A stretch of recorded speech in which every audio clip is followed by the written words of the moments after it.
Bismillahirrahmanirrahim. Assalamualaikum warahmatullahi wabarakatuh. Kembali dengan saya Darso Arif Bakuama di Toiba TV di hari Selasa atau hari ke-14 dalam bulan Februari 2023. Saudara-saudara, banyak yang bertanya kepada saya bagaimana nasib atau kelanjutan gugatan Zaini Mustafa SH terhadap Jam'an Nur Khatib Mansur dan beberapa pihak lainnya menyangkut investasi batubara di Pengadilan Negeri Jakarta Selatan.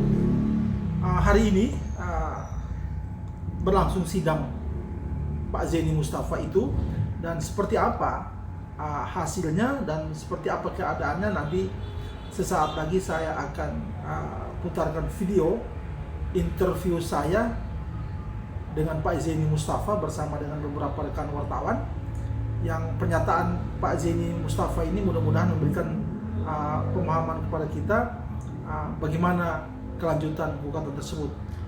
Saudara-saudara, saya mereview sedikit masalah investasi batu baranya Jam'an Nur Khatib Mansur ini. Tahun 2009 yang lalu datang Jam'an ke Masjid Darussalam Kota Wisata Cibubur. Di sana dia memperkenalkan sebuah bisnis batubara. Kemudian kepada jamaah di masjid itu Jam'an mengajak mereka untuk berinvestasi. Akhirnya ada kurang lebih 250-an orang yang berminat atau tertarik mengikuti investasi ini. Ramai-ramai mereka menyetorkan uang. Ke 250-an orang ini kemudian membuat kelompok pengajian yang kemudian dikenal dengan nama Jabal Nur atau JBN. Nah, 20 tahun kemudian, lebih dari 20 tahun kemudian, nasib investasi ini tidak diketahui juntrungannya. Akhirnya Zaini Mustafa memberanikan diri untuk menggugat Jam'an dan beberapa pihak terkait dalam bisnis ini di Pengadilan Negeri Jakarta Selatan. Nah, saudara-saudara, baiklah, kita ikuti saja pernyataan Pak Zaini Mustafa di video berikut ini. Jika saudara-saudara merasakan video ini bermanfaat, saya silakan untuk men-share sebanyak mungkin, dan tentu saja jangan lupa agar men-subscribe video ini sehingga kita punya kebersamaan yang lama. Demikian saudara-saudara, saya Darso Arif Bakuama. Billahi taufiq wal hidayah. Wassalamualaikum warahmatullahi wabarakatuh. Jadi sidang hari ini agendanya adalah duplik dari tergugat 4. Tergugat 4 itu BMT Darussalam Madani. Yang sidang-sidang kemarin itu belum menyerahkan duplik. Sementara kuasa hukum Yusuf Mansur memang sudah menyerahkan duplik beberapa minggu yang lalu. Hari ini tinggal tergugat 4 dan tergugat 4 menyerahkan duplik hari ini. Ya, tapi dari pihak Yusuf Mansur sendiri, apakah sejauh ini sudah ada yang datang untuk menghadiri? Dari Yusuf Mansur itu kuasa hukumnya yang hadir, kuasa hukumnya. Jadi kalau prinsipalnya sendiri Yusuf Mansur tidak pernah hadir. Tidak pernah dari awal sidang ya, Bang? Dari awal sidang bahkan mediasi pun diperintahkan prinsipalnya untuk hadir, Yusuf Mansur juga tidak hadir, kemudian BMT juga tidak pernah hadir. Pak Zaini, jawaban dari Yusuf Mansur selama ini apa, Pak, atas gugatan Pak Zaini? Begini, kalau jawaban dari Yusuf Mansur, mereka mengatakan tidak tahu investasi itu, kemudian mengingkari bahwa Yusuf Mansur itu sebagai komisaris utama dari PT Adi Partner Perkasa. Ya, maksudnya Yusuf Mansur mengingkari bahwa bukan komisaris dari PT Adi Partner Perkasa. Ya. Tentang investasi itu sendiri diingkari juga oleh Yusuf Mansur. Terkait dengan posisi bahwa Yusuf Mansur ini pernah presentasi, mereka tidak membantah. Artinya kalau tidak membantah kan mengakui, karena saya mendalilkan di sana mereka Yusuf Mansur pernah presentasi. Jadi awal gagasan bisnis batubara ini datang dari Yusuf Mansur gitu. Artinya dia harusnya mengakui dong bahwa investasi itu ada. Mereka secara tertulis mereka tidak menolak. Artinya mengakui kalau secara hukum. Kalau tidak menolak berarti mengakui. Iya, iya. Iya. Pak Jenny ada siapkan bukti-bukti untuk membantah jawaban Yusuf Mansur itu. Jadi terkait dengan Yusuf Mansur mengatakan bahwa bukan komisaris utama dari PT Adi Partner Perkasa itu jelas salah.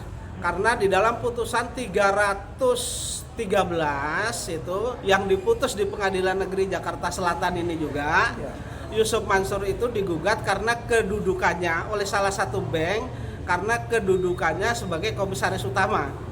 Iya. Dan itu tidak dibantah oleh Yusuf Mansur gitu. Nah, itu yang akan saya ajukan nanti untuk mengonter itu gitu. Untuk membuktikan itu. Untuk membuktikan itu. Iya, iya. Berapa nilai kerugiannya, Pak? Kalau saya, investasi saya di 2009 itu yang saya setor itu 80 juta. Ya, tapi karena mereka menjanjikan keuntungan ya, keuntungan bukan bunga. Keuntungan itu 11,3% per bulan ya. Pak Jenny, Pak Iya. Jenny, jawaban BMT sendiri bagaimana, Pak? Kalau jawaban BMT belum saya pelajari karena baru Ya. hari ini disampaikan. Iya. Apa Pak yang di Pak Jenny gugat? BMT-nya apa Pak yang digugat, Pak? Ini kan merupakan satu kesatuan. Ya. Menurut saya sudah didesain Ya. bahwa yang ceramah, yang presentasi pertama adalah Yusuf Mansur. Ya.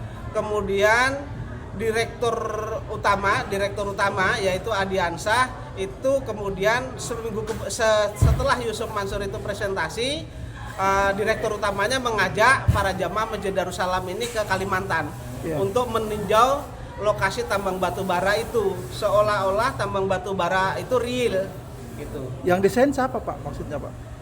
Ya, kan ini ada tergugatnya, Ya. tergugatnya kan ada Yusuf Mansur, Ya. kemudian ada direktur utamanya, Ya. kemudian ada BMT, Ya. ya orang-orang itulah yang Oke, desain. oke, oke. Ya.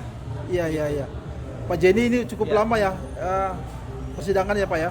Cukup lama persidangan. Saya daftar itu di tanggal 12 Januari 2022 sampai dengan sekarang itu duplik.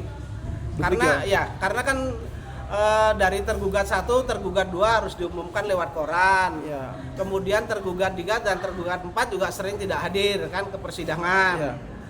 Kemudian Pondok Pesantren Yusuf Mansur Darul Quran itu juga tidak pernah hadir walaupun Ya. sudah dipanggil secara layak. Ya. Sehingga perkara ini patut lama. Untuk Darul Quran sendiri sebenarnya yang mewakili itu sebenarnya siapa Pak? Darul Quran itu sesuai dengan relas panggilan dari pengadilan ini yang didelegasikan ke Pengadilan Negeri Tangerang itu sudah sampai ke Darul Quran kan begitu. Jadi kaitannya apa Darul Quran di sini, Pak?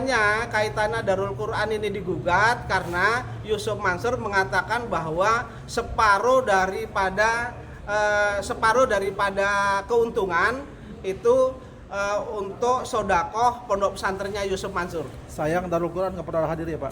Darul Quran nggak pernah hadir. Itu cukup besar, 14,3%. Ya, oke. Iya. Agenda berikutnya apa Pak Jenny? Agenda berikutnya adalah bukti.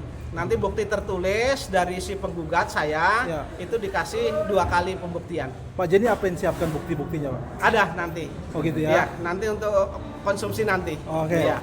Yang jelas ada alat buktinya. Iya. Sidang Iya. berikutnya di hari apa, Bang? Sidang berikutnya itu 2 minggu kemudian, tetap di hari Selasa. Iya.